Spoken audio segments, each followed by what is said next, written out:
Good morning, everyone, and welcome to Cloud Carib's ICT After COVID webinar. Today, we have a great panel lined up to share some insight on what's going to happen next. Since the COVID-19 pandemic has hit, businesses all around the world were scrambling to work remote and maintain business continuity. And of course, some best practices were sacrificed initially, but later on addressed to close those loopholes and to improve security. So what's going to become our new norm, as economies start to open back up and we begin this new shift? That's what we're discussing today.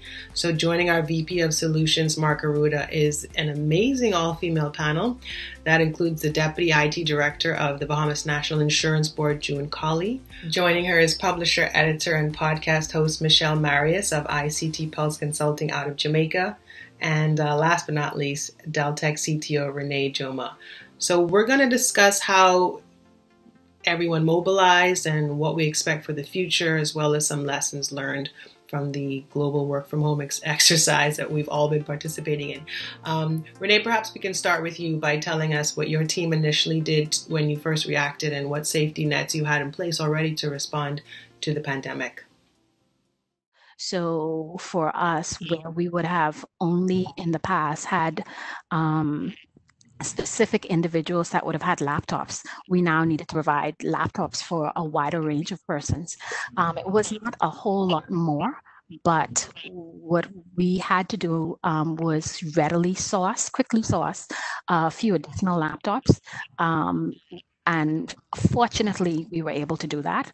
It must have been just, I guess, God helping us, because usually most of the laptops on the island were gone. But we were fortunate to find a vendor who had a little stock that did not get sold. And we were able to capture those laptops and deploy those to our team. Outside of that, the only other changes that we had made was expanding the infrastructure with what would be the remote server and licensing, because again, our focus was on a smaller group. We now needed to make sure that we incorporated not only the bank. Deltec is made up of a group of companies, so we needed to make sure that we accommodated everybody. And for the users and for our clients, it was relatively smooth. They saw everything as business as usual. At the end of it, we were able to accommodate pretty much about 90% of all of our workers, both from the bank and from the group of companies, to continue working. And the only other thing I would mention is that for telecommunications, we would normally forward to what would be cell phones, which we did in the initial phase, and we were able to use a hosted PBX locally from Cable Bahamas and allow all of the calls coming in to go to that and allow us to be able to make our calls out to our clients. Yes, I've been working remotely from 2018, and I am an army of one, so there wasn't much that I needed to do to prepare. I think what it required more was the adjustment for me with regard to the ease of access to other organizations that I may need to engage from time to time, because they were scrambling to get ready to prepare themselves and put whatever systems they needed to in place. So I think that was basically my experience. It wasn't a major transition for me. It was, as I said, more about the changes in how I then would engage, partners, associates, clients, and the like. Great, thanks. Mark, is there anything that you notice about some of these that, I guess, systems that they put into place that might have been okay for when you first start, and then you start to develop and realize maybe there's some changes that we need to make as we go along so that we don't sacrifice security? The first thing is we just need to be, have business continuity. Well, I mean, RENEE touched on it. There was suddenly everyone's remote, everyone needs a laptop, because you can't assume that everyone in your workforce has access to a computer at home that they can use exclusively for work. So let's say, for example, you and your child share a laptop for work and for home use. that can introduce security issues because children like to play games and go to websites they may not want you don't want them on, and suddenly your connection to your office is hijacked. So Renee in this case had to source laptops. So people suddenly thinking I have a 10% or 20% workforce that works remotely, and suddenly it's everyone, it's 100%. So how do you adapt to that? How do you cope with the scaling up? And we saw global organizations like Microsoft and everyone's heard of Zoom at this point get overwhelmed with the load. And those are it's not about money, it's about planning, because they went Microsoft Teams went down across Europe because suddenly they had 40 million daily users and they never anticipated that. So imagine a regional company or a smaller company that's not a Microsoft, so it's very hard to plan for that. So that's what I saw, that a company struggling to keep up with the demand for remote services. And again, as an end user, they're going to complain that, listen, my application is slow. It was faster when I was in my office. Well, it's because you're on a local network and now you're over the internet. So those are challenges that we don't always anticipate, but it's something everyone learned. And they also learned that remote working is, in most cases, possible for a lot of people. So it's going to change. If the title of this is adjusting to the new norm. The new norm may be you have a much higher percentage of remote workers that can facilitate your operations. So we will see. Some companies can't do it. Some will realize they can. Michelle, what are you noticing, I guess, from maybe the public sector stance for governments and how they're having to react? I think, well, here in Jamaica, I think it's going to be interesting because first, during the lockdowns and when government workers, for example, were asked to stay at home and work from home, you found that in some instances, matters related to productivity and how well they engaged their clients, the performance was pretty bad, I would say. You probably try calling offices and the phones won't get answered, or if you went in to get a transaction done, you probably would be there for 2-3 times the time that you would have normally, and the like. However, here in Jamaica, the remote work requirements have been relaxed as of this week, the 1st of June. And so I believe that, government offices in particular will be transitioning back into some sort of more on-site arrangements to varying degrees. I think they're still going to have to maintain some degree of flexi work or some work at home arrangement, because one may not necessarily be able to have the full staff complement in the offices and have some of the safety considerations being implemented. So I think, though, that we may still have a mindset, especially among the public service, that one, you may need to have the staff in the offices, and two, that whatever systems that may have been put in place were just, I guess, just to manage a crisis, and whether or not there are the resources to do a more considerate and cogent approach, design and implementation, I'm not confident that is the case. So you may find that for many government agencies, they will go back to their what might have been the norm.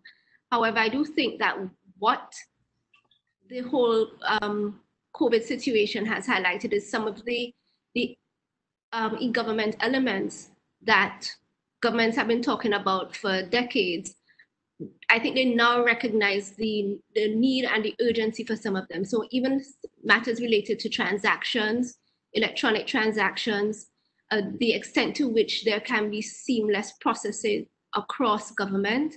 So I think that some of those elements will probably get more attention into the future. And for some of them, of course, they are going to also affect the private sector the business community, those who probably are looking at digital services in particular. So I think we're probably going to end up with a bit of a mixed bag going forward. Understood. And June, can you speak to the biggest challenge was for you guys at NIB, and what are you taking away from that moving forward? Imagine, for us normally, like in a year, we probably process about 7,000 unemployment benefit claims. So COVID-19 came, and in a matter of weeks, we had more than 30,000 claims to process. So just imagine that. And with that, we also had 10,000 claims for a special program that the government implemented. So we had to be ready for that. So it wasn't easy. So you have to now look at how you're going to utilize all of your staff to help process these claims, what kind of applications you're going to need outside your massive core system to help you do it much quickly, and how do you get people to send you these claims or get these claims to you without coming to NIB for face-to-face. So that is what we were plagued with.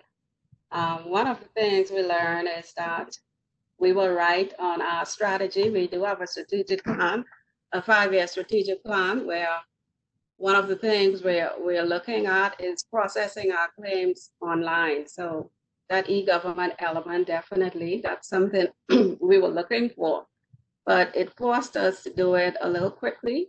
So we still had to internally have the skills we needed to build portals and get them out there. At some point, we look at mailboxes. And of course, the mailboxes were inundated, and at some point, we could hardly manage them. And we had to do a lot of using staff from all over NIB to now focus on processing claims. But we learned some good lessons, and we had some good infrastructure in place. Like I said, we were almost ready. We had purchased and just about implemented a new telephone system, call center. And what that allowed us to do was to carry our extensions with us. We were able to take them on our laptops. We're also able to take the call center mobile. We use WhatsApp messaging. All of our employees, they took home the ones that we really needed to work. We broke them up into 2 groups. So some took home the laptops, the critical ones. The ones that weren't so critical, they rotated to come back into the office. So they would be off and on, just make sure we had the social distancing within the office. We purchased iPads also. So people who just needed to answer clients and look up information, they could use the iPads. We also did the Wi-Fi dongles as well as hotspots. So that's some of the things we did. We did a emergency notification system. So this is where we contact the staff and see how working at home is faring, how they were faring working from home. And through all of this, we learned that, you know, people are willing to work. Our staff, they would, you know, normally you would say, big government agency, it's hard to make changes.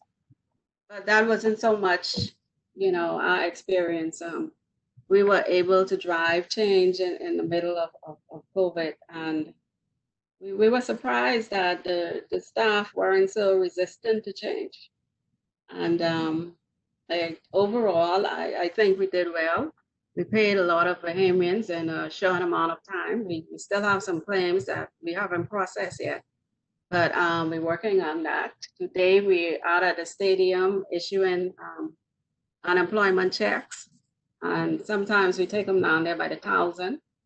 We find a big challenge in that, you know, you want to communicate with people electronically, and you want to say to them, give us your banking information, we'll send you stuff to the bank. But oftentimes those things come back, and it puts pressure on the staff because you have so much to do, and now you have to chase down where people's funds are. So in the end, we resorted to doing checks. Another thing we learned is our people are just looking for strong leadership, and if you provide the leadership they trust and the style that they're looking for, you're likely to galvanize the support and push the organization into a direction that you can get some positive change. Great, thanks. Mark, I just wanted for us to touch on think about the need for having security training for staff and even senior management now that you have these remote IT departments? Good question. So obviously we want to ensure communications and consistency, but we also want to make sure that we're doing things in a secure fashion. And that can be something as simple as, you can have VPNs and you can have encryption and all that good stuff, but there's very simple things like training your users on how to, not to respond to phishing emails. And we all, as a company, as Cloud Crib, we've had the same thing where we've had companies. I've had emails from my CEO, quote unquote, asking me to, immediately release funds to a certain bank account. And if I'm just at home and swamped, if I don't read this carefully, I get an email from my CEO. Sometimes you do things automatically, and if you delve deeper, you realize this is a spoofed email address. So technology plays a big part of it, but it also requires you to train your staff and to understand, there's no point in time when the CEO will email some person and say, please send $1 million to this account in the, in some other country. So there's the aspect of, and there's no one, you're working at home, and the reality is right now people are, myself included, we have children at home, we're trying to work, take care of our kids. You see an email from, the boss, and you just try to react to it. So we have to train people in terms of the whole social aspect of it, these phishing attempts, but also put in place secure communications, end-to-end encryption. A lot of countries now are trying to understand how they're going to deal with things like data sovereignty. So they're deploying their own communication systems in country to ensure that, right now in the pandemic, people just scrambled if they weren't ready. A lot of us all were ready, which is really good. The ones that weren't just used whatever tools they had at their disposal. And now they're going back and saying, what can we do to ensure that we're also meeting all these other obligations, either at the country level or just at a corporate level? What's our corporate policy? So everything's evolving and people are learning as they go, but security has to go hand in hand with facilitation of communication and work. Thanks. And Renee, can you kind of just speak to what we're looking at for the short-term risk that organizations are, looking at to ensure this business continuity? How do you see that kind of balance being for that need to have operations continue, but still maintaining security, especially in your field? So I guess for me, over the past time that I've been in banking, you've seen the need for enhanced and focused on security over repeatedly, and even more so now, given, I guess, cloud and all of the possibilities. So for ongoing operations, I know that people would have made some compromises where they had to maintain their business, but I guess for us, we definitely erred on the side of caution with respect to security and made sure that that was intact, and focused specifically on using bank equipment. And we would have spent quite a bit of investment in security to ensure that the users, when they may have failed, we were alerted and we were able to address any of the issues and secure our environment. So in the short term, a lot of quick fixes that would have been put in place. I'm hoping that persons would generally look at what they've done and try to make sure that they put more long-term measures in place moving forward. Thanks. I wanted us to move on to what happens next. As economies open up, what are the next steps for organizations? And maybe Mark, you can take this on.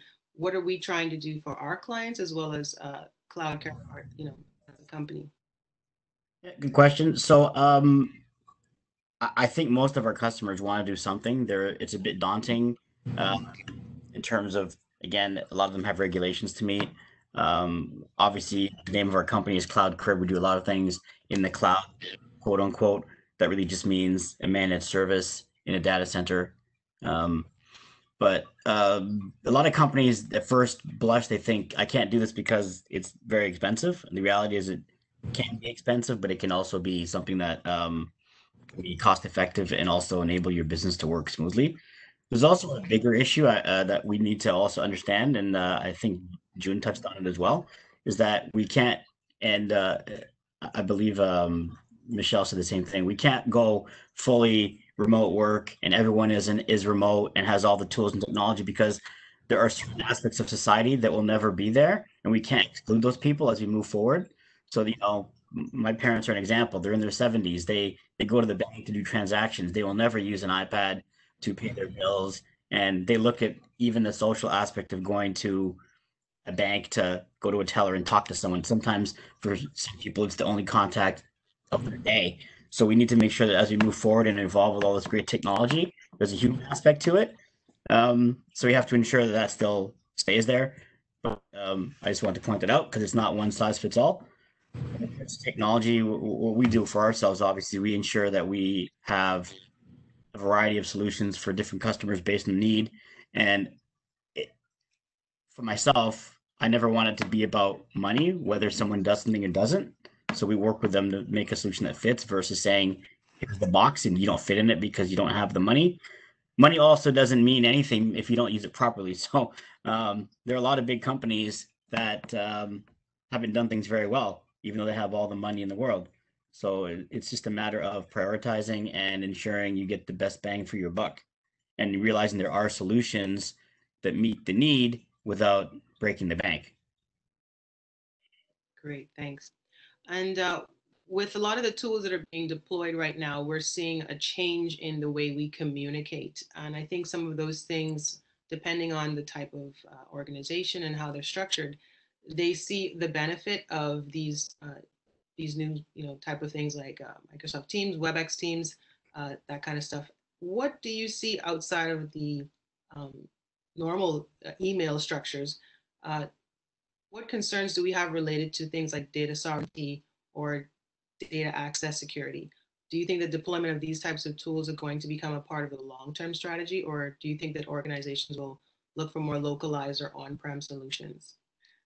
I guess I could kind of start. I think that the tools that have been put in place are probably, a lot of them will probably remain long-term.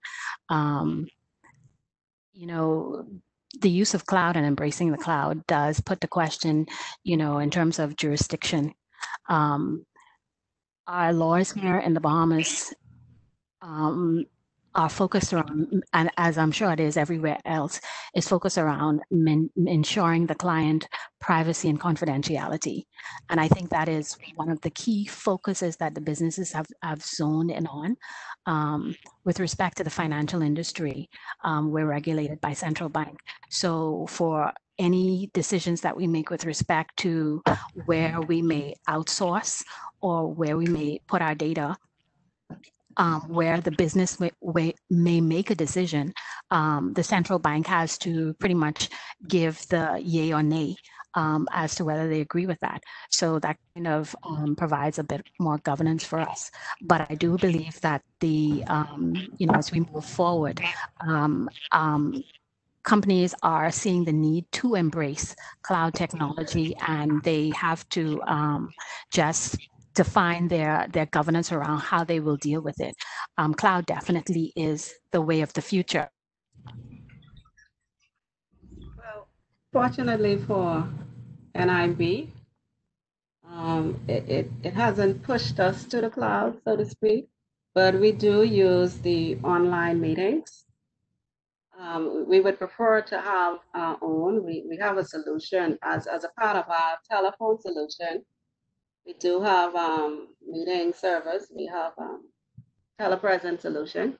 Unfortunately, it wasn't delivered at the time COVID struck. But going forward, we would definitely like to use our own. We're guided by the data protection laws of the Bahamas. We make sure that the client information stays inside NIB's infrastructure here. Fortunately for us, we had just invested made a sizable investment in fixing our infrastructure. And that didn't come anytime too soon. It was just right in time to deal with COVID-19. And also we had major application systems issues. And we spent the last 2 years really going at that, making huge investments trying to fix that. So everything was just right in time. We were very lucky. We really think that when we use those online tools for meetings and sharing data, that they should be within country. But unfortunately, we had to turn to tools like Zoom and WebEx. And we hope that once we have the full implementation of our telephone solution, we will have those applications resident in our data center, both at DR and production data centers here in the Bahamas.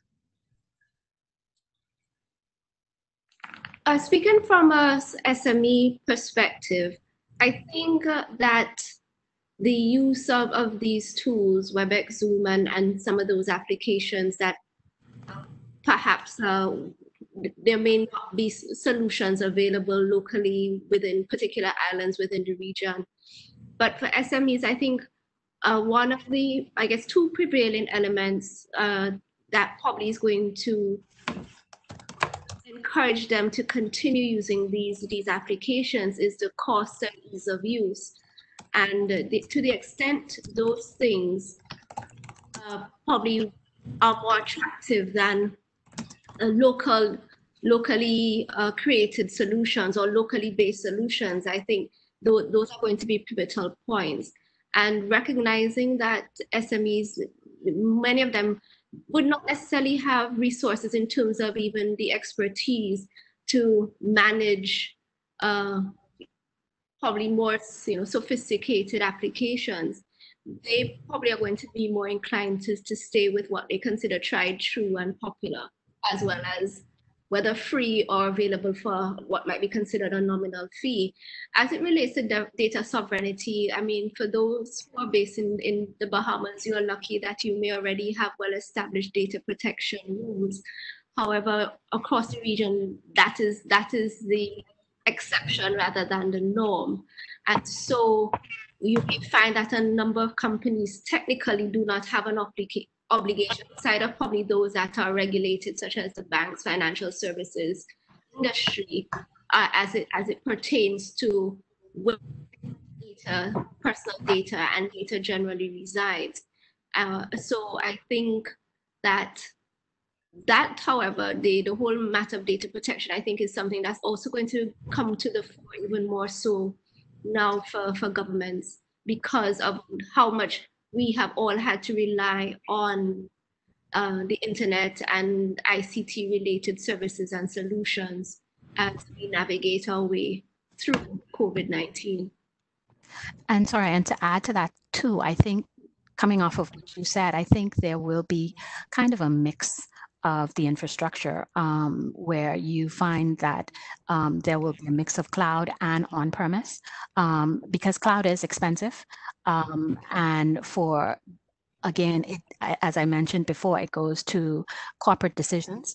There will be instances in which you consider to be your most secure asset, which may be your client data that you may choose to keep on premise. If anything outside of that, you may make a decision to use cloud technology. So again, it really boils down to corporate strategic decisions. Yeah, I can agree with that. What we do use cloud for is basically our strategic plan. So that's how we manage our strategic plan. We use cloud technology for that. And also, we did use cloud for emergency response. But in terms of keeping client data, definitely internal to NIB inside the data center.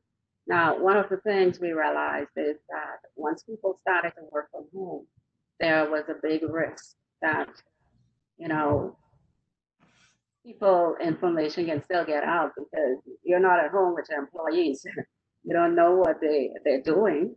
You hope that they're doing the right thing. But the best we could do in that case was to make sure everybody understood the remote working policy. And in that policy, it's very clear what the expectations are. It's clear in terms of security and in terms of confidentiality of any record or data related to NIB clients that they would need to see in the course of doing their work. So that's a risk. It's not perfect, but you know, you try to mitigate them as best as you could.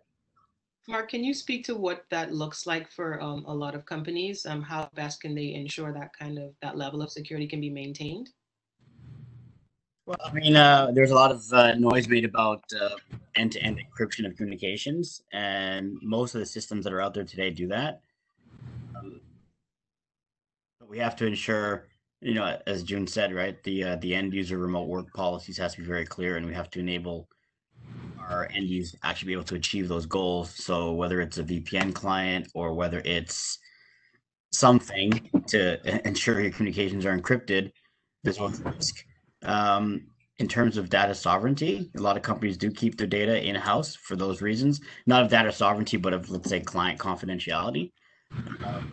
And a lot of companies or countries don't have well-defined policies. Some do, like the Bahamas. We just have to ensure the tools are in place.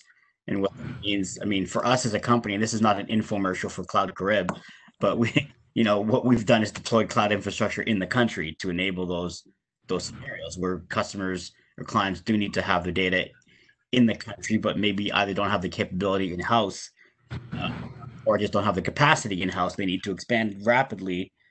So we as a company have that capacity in country to enable those sorts of services. And obviously we have all the security that wraps around that because we have to ensure that we can either pass audits from our customers or that meet whatever standards they've set internally. Okay, great. Thanks, Mark. How do you guys see the impact of COVID for the long term? Is there anything that you miss right now that you don't think you'll see for quite a while? So, you know, there's this, let's all work from home. We're working from home thing that we're going through now, but who knows, in a few months, we may be right back to where we were prior to COVID-19. But one of the things that we realize here at NIB IT is that we have a bigger problem with communications infrastructure within country. So we're not sure how that's going to play out in terms of the remote working. Oftentimes, staff will tell us, you know, we have internet issues. We can't log on. You know, we have the laptop, but we can't log on to the system. And we go out and we purchase dongles and hotspots from ISPs, local ISPs. And, you know, you pay in them and this is the service that you expect. And oftentimes they can't connect with the dongles or the hotspot. So we realized that there is a big communication issue in the country. Now that might have been the underlying problems could have been escalated with so many kids off from school and so many people not working and just using their internet. And maybe they kind of overwhelm the system. But in any event, we know what the capacity is and we know what has to be built if we are going to, continue this work from home. Now, for NIB, this would be great. We are under tremendous pressure to find office space. We are really packed in tightly, and we need to find additional office space. So if we can have people work from home and free up some office space, that would be just great. We can rotate some staff. And another thing in terms of the working from home, we found that some teams are able to keep the productivity level that they had in the office, and some persons are not. And I think Mark alluded to that earlier. You have your kids with you, they're out of school. Some people don't have the same nice big homes with the nice home office that's comfortable. Some of them may not have the air condition in a nice room that they can go to. Some of them have electrical problems. Our electrical company is always cutting power. We didn't give them any tools to deal with that. We could have given them like some battery that could last for 8 hours or something like that, blow a fan. But you don't know what people's situation is when they're at home trying to do work. So all of that, I think we'll have to think of. And if we want to ask people to work from home going forward, they are going to be turning their home basically into the office. Is it our responsibility now to make sure they're comfortable, and to what extent? Yeah, I totally agree with that. And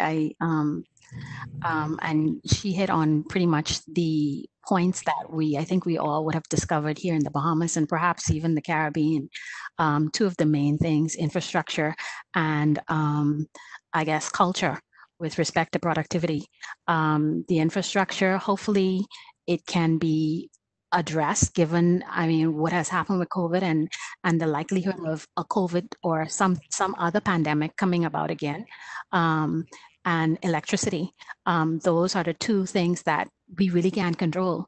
When we try to have persons work from home, it has highlighted the need for NIB mentioned that they have a remote work from home policy. For a lot of companies didn't necessarily have that. We kind of live in a culture where, because of productivity, we feel that we have to see people to make sure that they're working. But you do have persons that are relatively good workers, and once they're in the remote working environment, they pretty much give more than 100%. I think that's one of the lessons that we have learned too.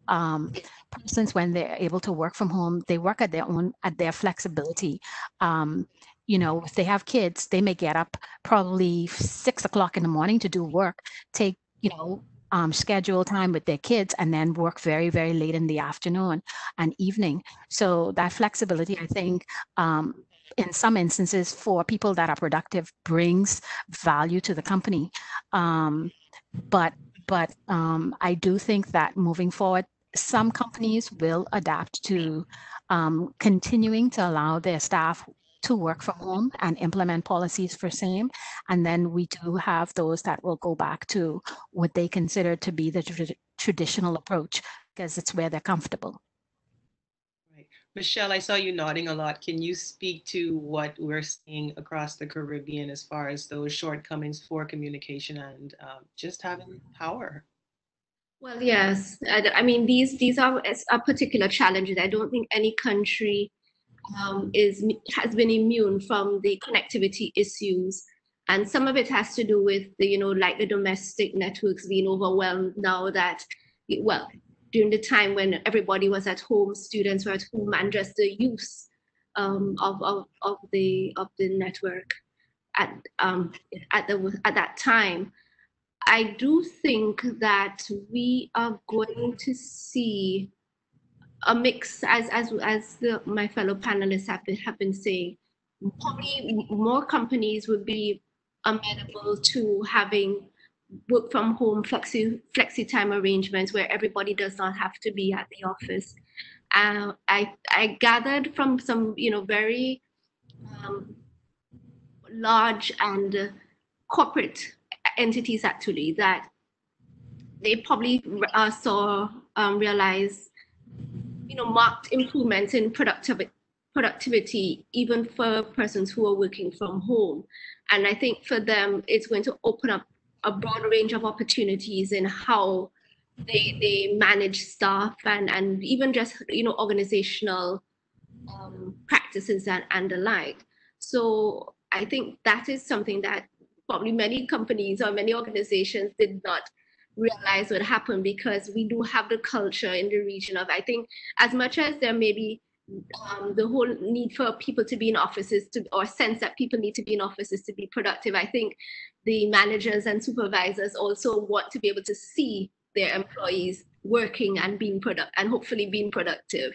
So it's almost as if we want to rely on our eyes more than probably what might be the deliverables and whether or not people actually meet them.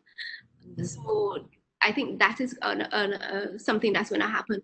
But I also get the sense that individuals do like the ability to be able to look over and see their colleagues and to be able to just have, whether a little informal conversation, something to break up the monotony and so on. And I think especially for us in the Caribbean, where we are very social people, I think that has been probably one of the bigger challenges that workers in particular have been facing, where yes, it might be you get on a call with your colleagues probably more regularly than you would have if everybody was in the office, but just being able to have a little banter with somebody for 2 minutes, I think these are the sort of things that people probably, I think, are missing the most.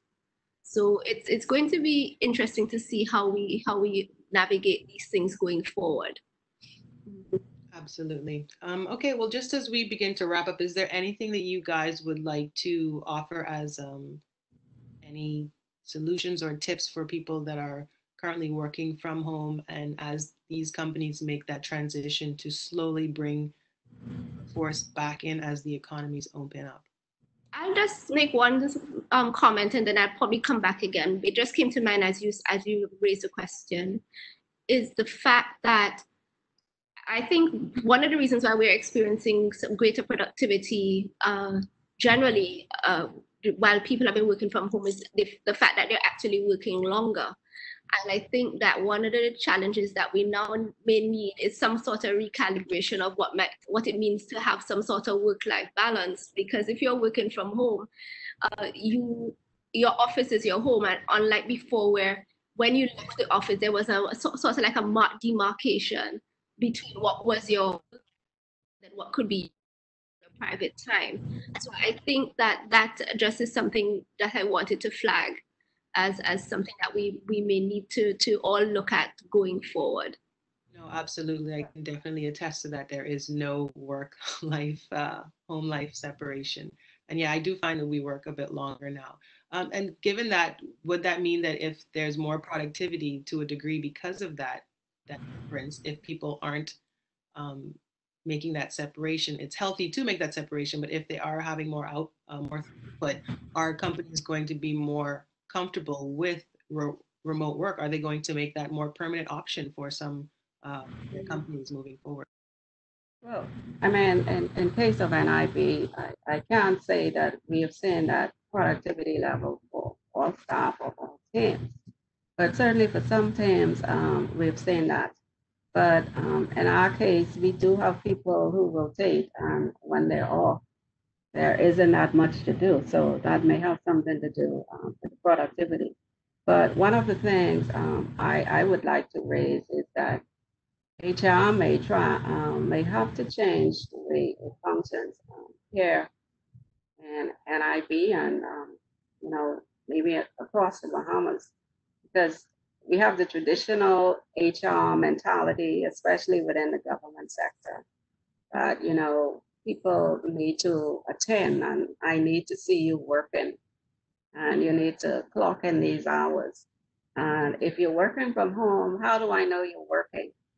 I mean, for some of us, it's easy to pull data and look at targets and so forth.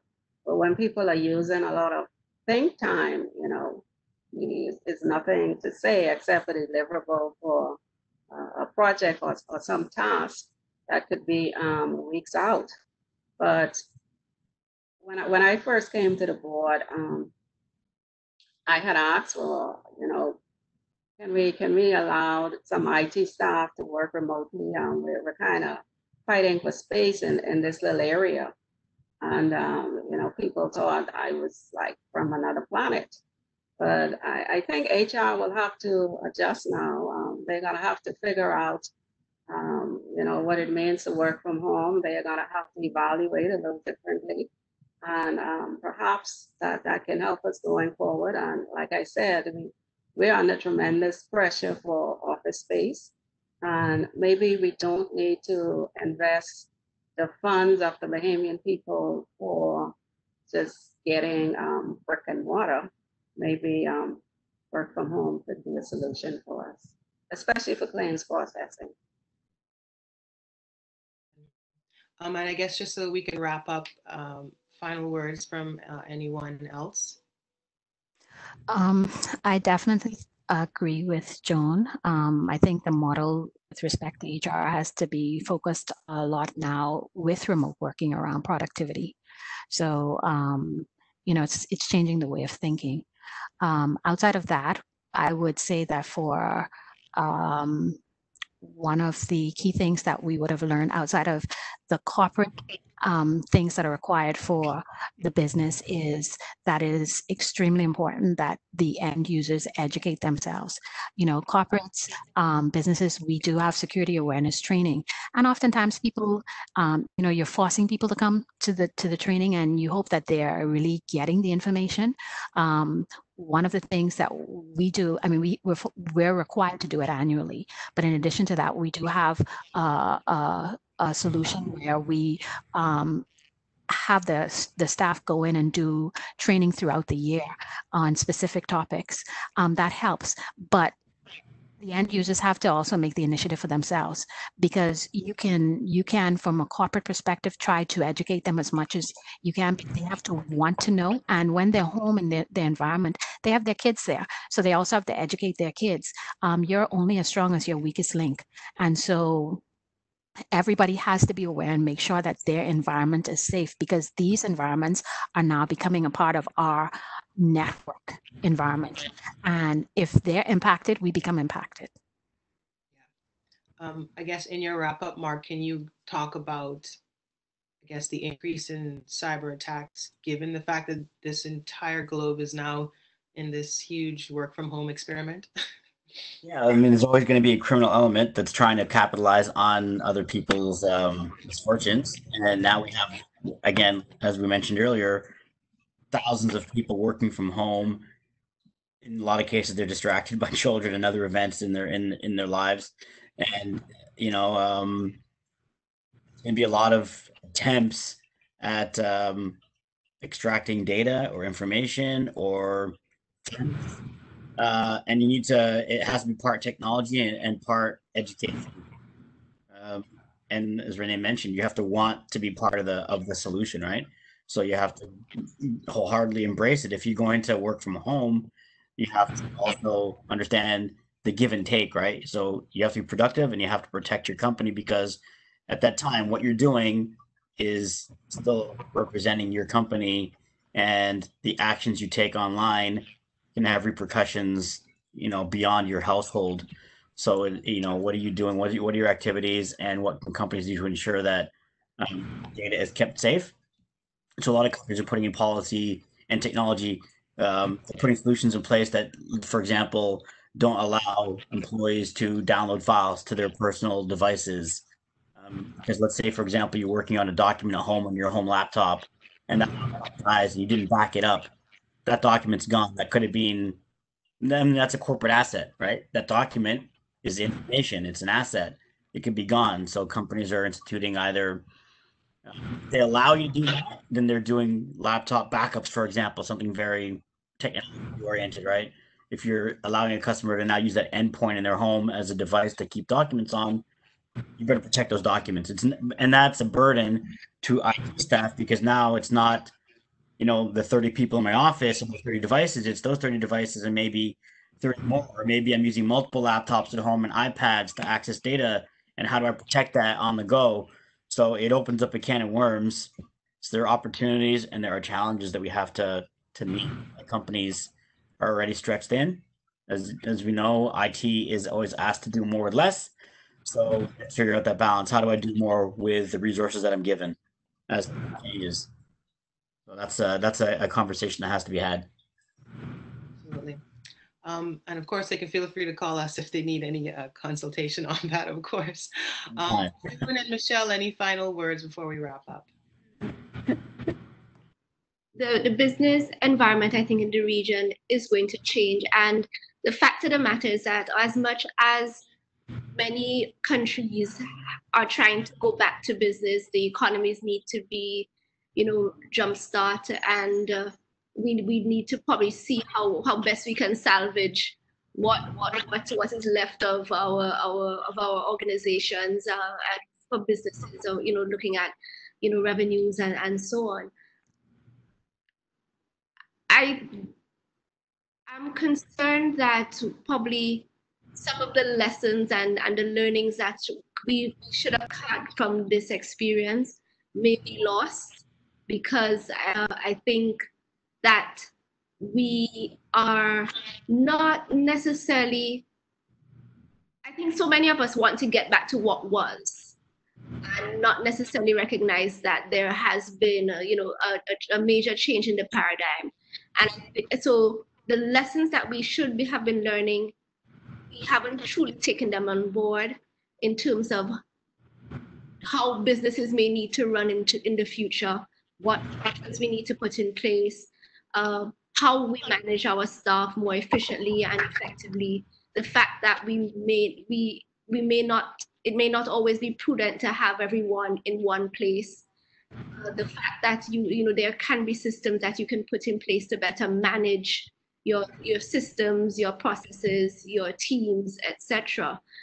And I therefore think that we may just find ourselves slipping back into what was and how we did things before, because I think everybody was so eager for it to be all over that I'm just concerned that the leapfrog that the region could have taken because of the imperatives driven by COVID-19 may be lost. That is at least something that I think we need to safeguard against. Yes, absolutely. June, any final words? I guess what we have learned was such a valuable lesson, but like I said earlier, we did have a strategic plan. COVID has pushed us a little faster because now we realize that we can't take it for granted that people are going to come to us. And even in an emergency, a statewide emergency, our services are critical to the people of the Bahamas. I realized that, if NIB wasn't here, how some people would have made it? Where would they have gotten that income replacement? And at the end of every claim is perhaps a desperate Bahamian who needs assistance. So we definitely have to make sure that we're ready for the next time. But we made some good gains, and I know that for NIB, we will continue with that. We're going to make it very easy for people to send us their claims. We're going to make it easy for them to come online and look at the status. We're going to make it easy for businesses to pay us and send up to C10s. Those are things which we had to do with COVID-19. And even though we were pushing some of them earlier, Bahamians are like, you know, the rest of the people in the Caribbean. I guess we're slow to move and we like to see people. And we'll take the means of driving and, you know, coming and dropping it to the cashiers and so forth. But I think NIB has made some good gains. And I think our future is much brighter than it was before COVID-19. And all of the things that we thought we had to do, we have now validated that we must do. Well, I just want to thank everyone, especially our panelists and the team behind us, Shauna, Jerome, Patrick, and Mark. You guys, thank you so much for everything. Thank you for sharing your experience, and I hope that everyone was able to get some food for thought on how we approach things moving forward as we start to slowly move back into our new norm and taking with us some valuable lessons from things that are good and the things that we miss and how to implement them and make them better. So thank you, everyone. Please take the survey that comes up afterward and have a great Thursday.